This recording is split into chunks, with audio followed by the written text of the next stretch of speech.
জীবনে আসলে না খেয়ে থাকলে না খেয়েও থাকতে হয়, তাও কখনো দোকান থেকে বাকি খেতে হয় না। এখন মানুষের মধ্যে মনুষ্যত্ব নাই বললেই চলে। কেন দোকান থেকে বাকি খাই, কেনই বা এত কথা শুনতে হয়, সবকিছুই থাকছে আজকের ভিডিওতে। তো ফুল ভিডিওটি দেখবেন এবং আশা করি আপনারাও উপকৃত হবেন।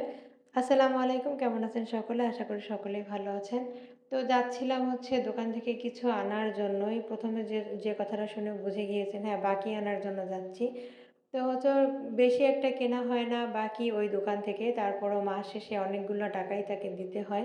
কেনই বা এমনটা হয় জানি না। উনি নিজে, নিজে হচ্ছে বেশি করে লিখে কিনা বা আমাদের হিসাব গরমিল আছে কিনা সেটা জানি না।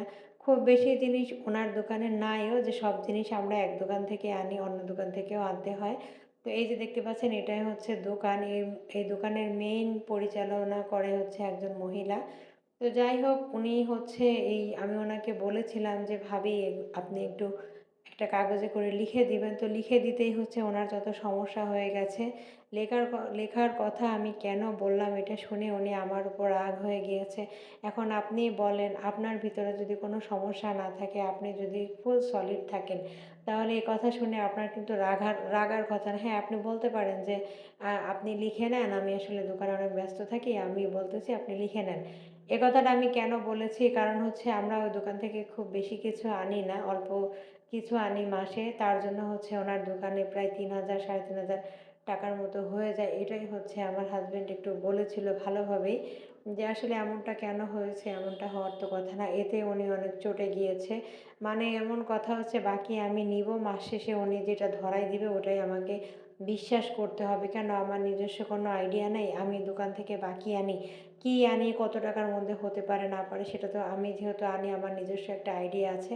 এটা আসলে সবারই থাকে আরকি। তো যাই হোক আমি আমার হাসব্যান্ডকে বলে দিয়েছি যে ওই দোকান থেকে আর কোনো কিছু আনার দরকার নেই, আর যাওয়ারও দরকার নেই। যেহেতু উনি হচ্ছে হিসাব করলেই হচ্ছে রাগ হয়ে যাচ্ছে, উনার খুব খারাপ লাগতেছে। তার জন্য হচ্ছে উনার কাছ থেকে জিনিসগুলো না আনাটাই বেটার। তো আগে হচ্ছে আমি যখন ছোট ছিলাম তখন দেখতাম যে মানুষ বাকি কিনতো। আর মানুষ হচ্ছে তখন বাকি দিতেও খুব আগ্রহী হতো, খুব আনন্দ সহকারে বাকি দিত সবাই। কিন্তু এতটা খারাপ ছিল না মানুষের মন মানসিকতা যে একটা খরচ না আনলেও সেটা খাতার মধ্যে লিখে রেখে মানুষকে অনেক টাকা বেশি দেখায় দিতে হবে, এরকমটা হয়েছে আরকি অবস্থা। তো যাই হোক মহিলার কথা শুনে আমার একদমই ভালো লাগেনি। যেহেতু আমি যাই না ওই দোকানে, শুধু আমার হাসব্যান্ড যায়, তার জন্য হচ্ছে উনি যেহেতু কথাগুলো বলেছে আমার অনেক খারাপ লেগেছে আরকি। তো ওনার কথাগুলো শুনে মনে হয়েছে যে এরপর থেকে না খেয়ে থাকাটা অনেক বেটার। তারপরেও কারো দোকান থেকে বাকি বা কারো কাছ থেকে ধার করে বা বাকিতে করে খাওয়াটা না খাওয়াটাই বেটার। কারণ কেউ ধার দিলে মনে হয় যেন সে আমাকে কিনে নিয়েছে। মানে সে ধার দিচ্ছে, তার সাথে কোনো কথা বলা যাবে না, তাকে কিছু বলা যাবে না, তাকে হুজুর, হুজুর করতে হবে। সে যা বলবে তাই শুনবে। "আরে বাবা, আমি তোমার কাছ থেকে টাকাটা ধার নিয়েছি। তুমি তো আমাকে টাকাটা একবারে দাও নাই। তো ধার দিছো, ধার তোমাকে টাকা দিয়ে দেওয়া হবে। তার জন্য তুমি এইরকম ব্যবহার করবা, তোমাকে হুজুর, হুজুর করতে হবে।" ভাই আমি এগুলো মানতে পারি না। তো আমার ভিডিওটি ভালো লাগলে লাইক, কমেন্ট, শেয়ার করতে ভুলবেন না এবং আমার